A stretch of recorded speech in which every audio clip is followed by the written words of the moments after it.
Hi, this is Catherine Roseland with Board Game Geek TV here at Spiel 2014.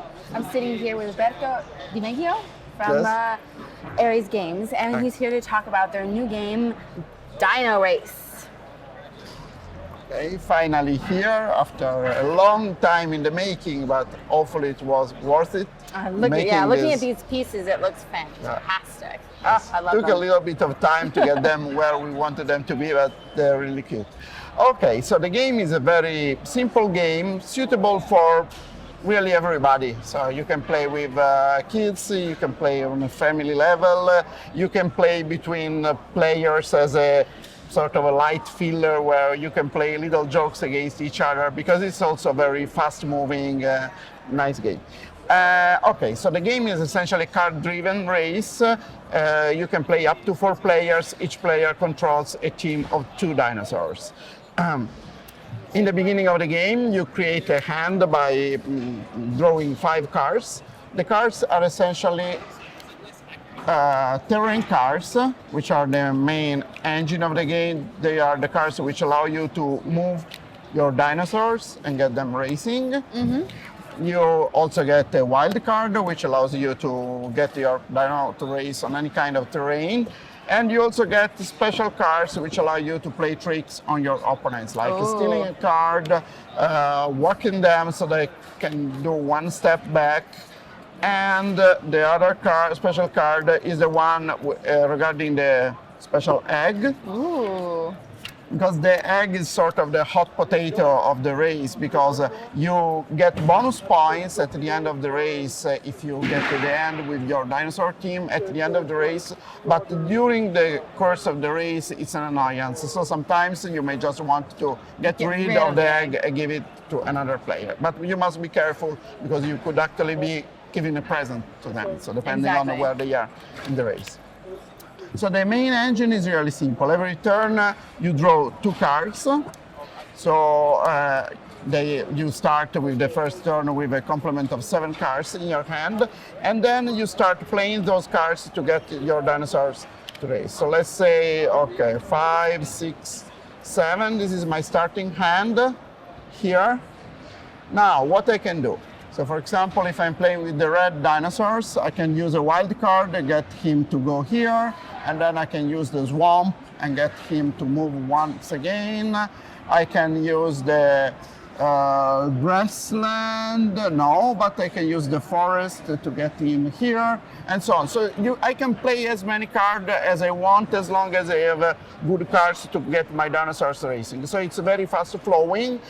It's not like that you are going to run out of cards because you draw a lot of cards during the game round. Because at the end of each player turn, you will also roll the die.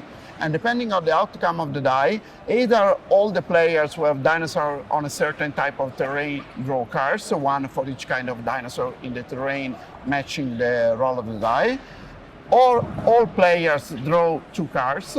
So normally you will draw at least once or twice before your turn is back to you. And you also can get the volcano to erupt. That's also add a little bit of spice to the race. The first time that the volcano erupts, then the lava starts flowing.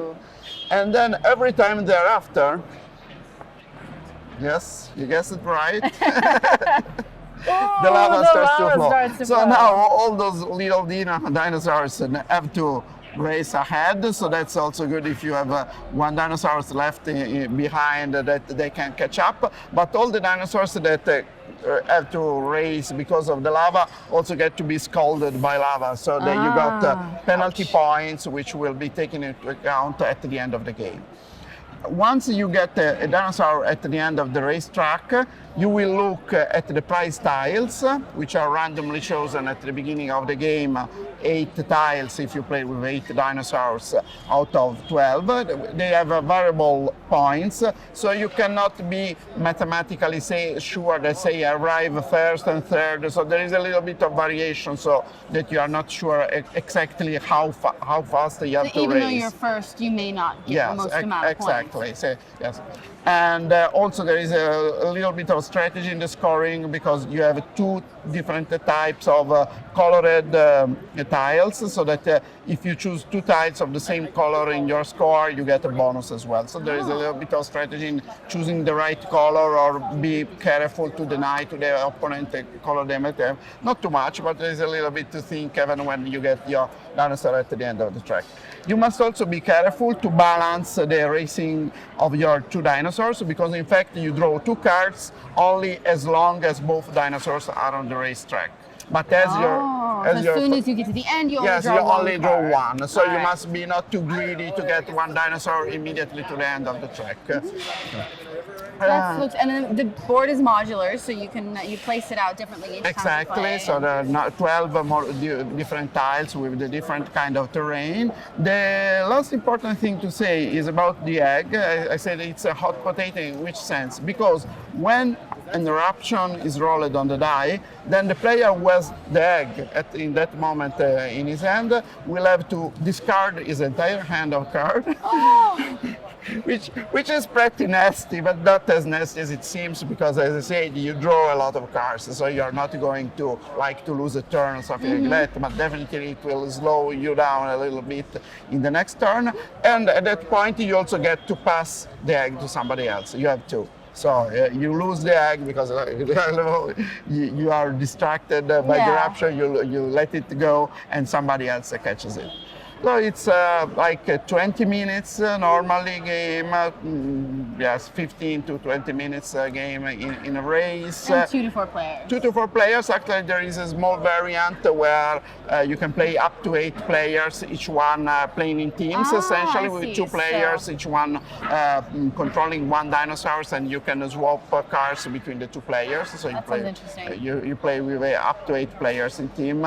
And we really tested it with children starting 5 years and up, but also, as I say, the gamers as a filler, because it's a game where you can play those nasty tricks. You are winning at the last moment, they bump you one back, and then you lose the race. So it's also very funny for as a filler. Well, that sounds like a lot of fun. Thank you so much. Thank you very much. Dino Race from Aries Games. Thank you.